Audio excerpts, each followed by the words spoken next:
Um, Hello, everyone. We are live into another meaningful conversation. I'm Daniel Santos, and you probably already know my YouTube channel. If you are new, welcome to the channel. And today I have a big friend and a big colleague of mine, Anita. I will let her introduce herself and how we met each other, right, Anita? If you want to briefly mention that as we enter into our topic for today. Yes, absolutely. Hi, everyone. I'm Anita Muradali, and I am a leadership coach and consultant, and met Daniel as part of our coach training in Boulder, Colorado. Exactly. We just completed like I think a year, right? The week where we were face to face there. Yeah. If you want more information for you who is watching us, more information about this new field coaching training, which has been transformational, I think to all of us. I'm gonna leave the information here on the link on the description of the video. One topic, right, Anita? We've been discussing, and we wanted to have an open conversation with everyone here watching us. Is this narrative, this story that we do have, and society tells us about? In order to have a value as a human being, we gotta do stuff, right? You gotta be a doers, and usually do a lot of stuff, right? Yeah. In the different roles we have in our life. So, uh, how is this narrative affected you throughout your life in the different roles you have, and what are the initial reflections you have about this? It's funny because I've been so busy doing that I didn't stop to think about this topic until a couple of years ago. And it becomes automatic in our life to go from one thing to the next, from mom to wife to business owner to professional to friend, all of the different roles that we have. And I remember thinking, I can't keep up. There must be more hours in the day. Well, maybe I need to prioritize, which is a very interesting word that we'll talk about. And then it was, well, maybe I need to be more organized, but I'm a pretty organized person. And even in the speech of sort of having these conversations, it was so fast that, and this was through New Field training, that I realized, wait a minute, if I'm speeding up my speech, there must be something that's going on in the background, which is go, go, go. There's more to be said, there's more to be had, there's more to be done. And when I actually slowed down and began my mindfulness journey, probably about 5 years ago now, I started to think about the concept of doing and why we are so hung up on our accomplishments, our achievements. And it's because we value that as a society, is what I believe. We meet someone and say, oh, hi, it's nice to meet you. What do you do? We never ask, what do you believe in? What do you stand for? What's your passion? Mm-hmm. Try that next time you meet somebody new Yeah, and see what they say. exactly. We automatically label people, okay, what do you do? So tell me what do you do, and I will create my own story if you have value for me or not. Right? Yes. It's very interesting. Yesterday, I was talking to a friend that is a big friend of mine from Brazil, and he's been in the healthcare industry for many years. We work together. He's now finding a new job. He's finding a new career, or even the same career within a new company. And we were discussing about that, exactly about that. He said, you know, sometimes it's difficult because now that I am in this new situation outside of a company and I have a lot of free time, the big Mm. question becomes, you know, what do I do with my free time? And in a way, there's some narrative about as well. So, you know, you are unemployed, right? So you have a lot of free time, you are unemployed, or you are lazy. Yeah. Well, Does this resonate with you and your own story and the stories of people you've seen? something very personal for me is I took a hiatus from my professional career when I had my children. And it was a very important lesson. And never say never, because I used to say I will never leave my career and take a break until I had kids. And so I did. And the first thing people would say when I was home with them is, "Oh, what do you do?" And immediately I would say, "Well, my background's in human resources and this is where I'm trained in and blah, blah, blah." "Okay, so what do you do now?" "I'm a stay at home mom." "Oh, that's nice." And so there was this narrative and my own belief of, oh, that's not valued. And people will argue one way or another that society values that, it doesn't value that. You're raising your children. The stakes are the highest they're ever going to be. So why do I need to, or anybody, why does anybody need to defend that? But I felt like I needed to.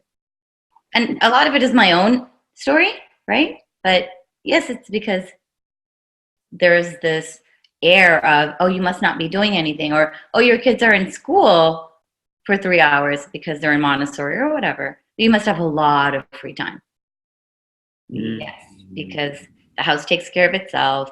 The kids do their own homework if they're old enough, or take care of themselves, or learn their own life lessons. A lot of the things I prioritized. So, no, that stuff doesn't happen on its own. So, does that mean you do anything else in addition to being a stay-at-home mom? I read. I have hobbies. Oh, nice. Move on to the next topic. Yeah. So, yeah. Yeah, yes. And I don't know, I wanted to get your perspective. For me, it looks like, as you said, we are in the automatic pilot, right? Just running, and doing.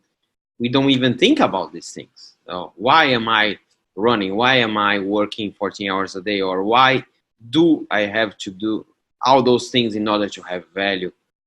I think I'm very curious about what you said at the beginning, that a few years ago, I think you mentioned 5 years ago, you had this breakdown where you said, maybe it's time to change. For me, I started with this also need for a change in terms of my rhythm and in terms of being a doer, because my story with being a doer has a lot to do with those around me. My father was always a workaholic, working long hours, and then I started very young, also like you, in a corporate career. And when we work for those companies, you gotta do stuff all the time and run all the time. But I think for me, the calling has been also a few years ago, 3-4 years ago, and was on the energy side. Now I'm 39 years old. I think until like 35, 36, it was okay. Just keep going. Yeah. Then I started to feel like the age and the energy, like, hey, I'm tired. I mean, there's something going on here. I need to stop a little bit. I need to have a coffee. I need to breathe. How was this moment of breakdown for you, where you said, hey, there's something here I need to change? And then you mentioned the mindfulness as well. The people that are older than us right now are looking at us and probably rolling their eyes and saying, really? You're feeling the effects of age at 35? And those that are younger than us are feeling sorry for us. So we're sort of in the minority right now. But I think what I felt was more mentally is that I couldn't keep up. And there's a lot out there. There's a lot of content. There's a lot of knowledge. There's a lot of experiences to be had. And I just felt like I was there, but I wasn't truly mentally, intellectually there. And this whole journey of mindfulness, which is to be where you are, exactly where you are, to bring your awareness to that. Even the way we're sitting right now, our posture, we don't think about any of those things quite often. So it was this notion that I found very beautiful to say, don't dwell on the past, don't worry about the future, just stay where you are and be where you are.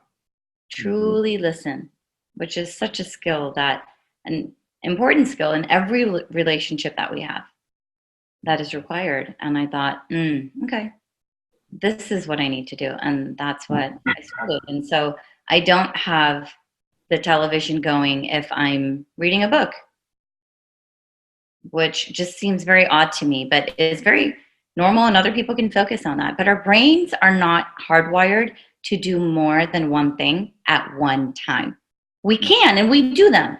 We call it multitasking. We just don't do them as well as we could if we just focused on that one thing. even if that one thing was sitting,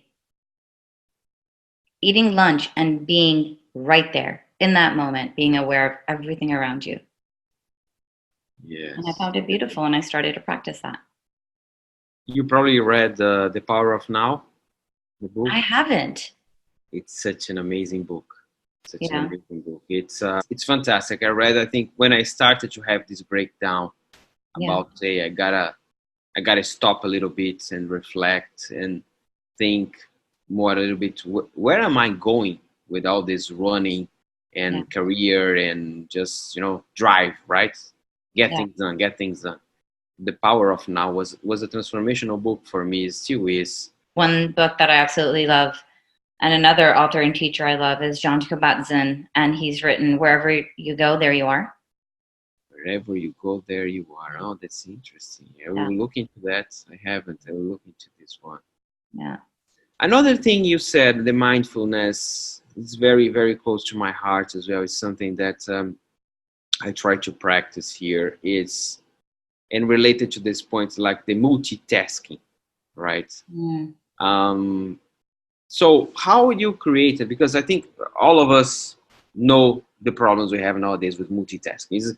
If anyone watching this video has any doubts that multitasking is an issue in the society, just go to a dinner tonight with your friends or your family or your wife and look around you. Mm-hmm. You're gonna see that people don't talk anymore, right? Like husband and wife and kids, everyone is like there on their device, which for me it's very sad, but also it brings a big opportunity for a change. How do you work with the multitasking? How do you build your life, your dynamics at your home to avoid the multitask? So if you remember, I said priority is a very interesting word, and we'll talk about it. The word priority was introduced to the English language in the 1400s, singular, and it meant the thing or the prior thing. 500 years later, we pluralized it, making it priorities, thinking, okay, we can change the word and we can change the way we live. And now you have to-do lists and you have apps to help you with that, and we have multiple calendars. And we're not keeping up. There's clearly a breakdown. And so the way that I would recommend and the way I practice at home and at work is to not prioritize more, it's to prioritize less. We can do anything, but we can't do everything. So you pick. You pick your top two, or in that moment, in terms of priorities at work, for example, or at home, say if you're doing, it's dinner time, then it's not time that you practice your spelling for the test the next day during dinner. You pick one or the other. And if that means you cut dinner by 5 minutes, then you cut dinner by 5 minutes. But you focus on very few things. But when you're doing that one thing that you decide this is what you've prioritized, then that's where your mind, your attention, all of that goes. And there's no technology at home. When it's family time, there isn't. And I mean, we live in a world where technology is something that we can't live without. And it's done great, obviously, for our culture and our society and the way that we live. But we just have to be, again, mindful about it. So sometimes we will take out a phone and say, let me show you something on my phone very quickly on a very small screen. So we all huddle and then you put it away. So in that way, but that's all you do is you focus on that one thing. And that's dinner and nothing else. And the conversation that results.